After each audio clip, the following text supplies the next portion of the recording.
aad bay u danaynaysaa waxay ugu yeedhaa walaalkii lumay taariikho badan bay ku tuhmaysaa meeshan oo dad ambiyaaho iyaga ka soo jeeday waxaynu ognahay allah mustacaan meesha la yidhaahdo awbar khadle inuu yaalay oo ooli jiray haddaan imika laga qaadin dhagax weyn oo xidigtan king david star ay iyagu u yaqaanaan ama la yidhaha xidigta nebi daawuud ee lixda geeska calankooda ku sawiran inay taallay ooli jirtay maxaa awbar khadle waxaynu ognahay buuraheen oo dhan in maxaa xuruuftan ama qoraalladan hibroog ahi uu maxaa ku xardhan yahay wax inoo diidaya inaynu xidhiir la samaysano oo aynu heshiis la gallo oo aynu mucaahado la gallaa ma jirto midda kale waxay ka mid ahayd maxaa dowladihii inoo aqoonsaday sidaa horeba aan usoo sheegnay 3 dowladood si dhib yar bay inoo aqoonsan kartaa leanno aqoonsiga hore way inoo siisay waxay samayn kartaa recognition wax la yidhaahdo dib u aqoonsasho iyo dib u cusboonaysiin aqoonsigeedii marka ma jirto wax inoo diidaya ma jirto siciido israa'iil waa dowlad qawiya maxaa ahaydeen shacabkeedu uu riich yahay awood maxaa military oo ballaaran leh waxaynu ognahay inaga imika waxa treat inagu ah masar iyo maxaa ahaydeen iyo turkiga masar iyo turkigu ma iman karaan meel israa'iil joogto wax ma ka gooyaan waa maya waxba kama gooyaan marka waxa weeyaan cadowgaaga cadowgiisu waa saaxiibkaaga koobaad marka waxaynu u baahannahay maxaa ahaydee in maxaa ahaydee waynu ku qasbannahay ama waynu u baahannahayba inaynu soo dhaweyno calaamaday ku leeyihiin iyo sheekadana socota ayaamaha ya Somaliland iyo waxa weeyaan walaalo kala lumay baynu nahay how dare you xagaad walaalo ugu noqotay wariyaa nimankan walaalahooda runta ah inay Falastiiniinta yihiin oo Falastiiniinta badankoodu ay yihiin original Yahudi oo Muslim noqotay soo moogid kuwa sidaa loo gelayaa ya every day Yahud runa ayay dilaan oo baktigooda wadaan oo gumaysanayeen for 75 years war miyaad xishoonayn isku dharajiska war miyaha you're so dumb ma lagu sheegay xabashadii Yahuudda ahayd markay tagtay in la yiri kolay gabdhihiina way qurux badan yihiin oo nimanka iyagu way hungureynayaan laakiin kaalaya dhakhtarka oo la dhufaanay si aan caruur madow looga dhalin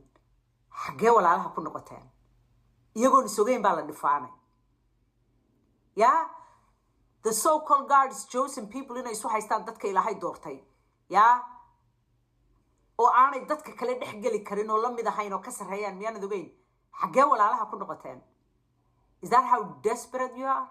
recognition baa laydinka raacay Falastiiniinta oo farsamo yaqaaniina oo dad highly educated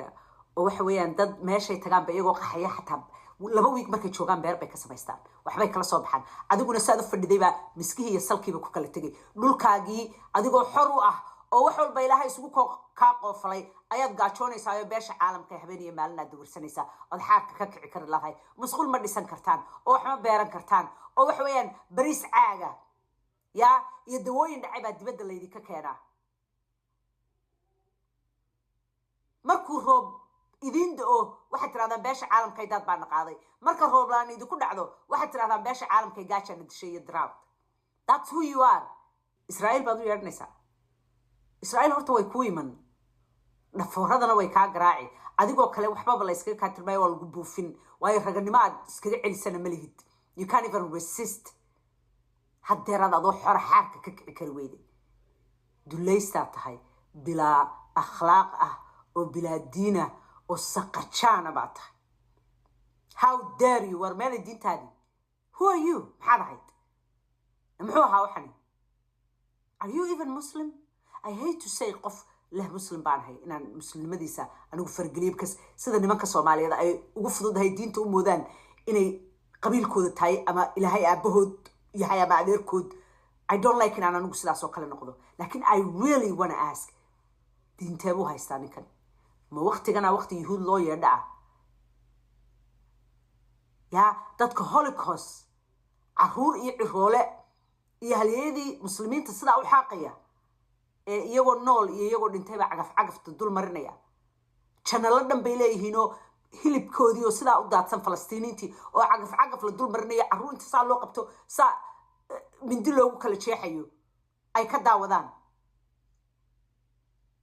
waa shaydaankii oo dad ah ayuu u yeedhanaya dulaysta itraaf kalaad ku waalatayna ka heli maysid iyaga they don't need inay ku ictiraafaan because dad nooloo sharafiyo cisay karaamala la ictiraafaa ma noocaagaasaa la ictiraafaa haddaad nooshahay waxaad ogaan lahayd ictiraaf inaanad uga baahnayn dad ilaahay ku gacan sayday oo ilaahay tartan kula jira yaa waxay yidhahdaan filimada xunxun waxaanu u samaynaa because moralkaanu dadka kala dagaalanaa carruurta waxaanu u laynaa because moralkaanu dadka kala dagaalanaa wax walbo ilaahay necab yahay waxay u sameeyaan because ilaahay bay dagaal kula jiraan sababta keliya muslimiintu u necab yihiin more than anybody else ila muslimiintu dhibaato kale kumay samaynine ay doonayaan inay jilbaha dhulka ugu soo dhigaane u gumaystaan gebigoodoo dhan including adiga it's because waa dadka keliya weli ilaahay ku xidhan dembigay doonaan ha galaan waxay doonaan ha sameeyaan siday doonaan qaarkood ha u xumaadaane laakiin still ilaahay rumaysan saasaa lagula dagaalamayaa adna waabad u yeedhanaysaa durbaan baad u tumaysaa am here allay arag allay soo eeg anaa ku raba anaa ku jecel kuna ictiraafi maayaan waxna kugu fali maayaan markay kuu baahdaan ayay iska kaa odhanayaan hadhowna baranbaraa tahaye waxa weeyaan xataa adigoo kale laguma baahna waayo waddanka waxba ka qaban maysid farsamana ma taqaanid shaqaale low classna u noqon maysid yaa lower sector ma garanaysaa uga shaqeeya waydin xaaqi uun har isla yaaba dulliyaho akhas caleeg wuxuu muxuu yahay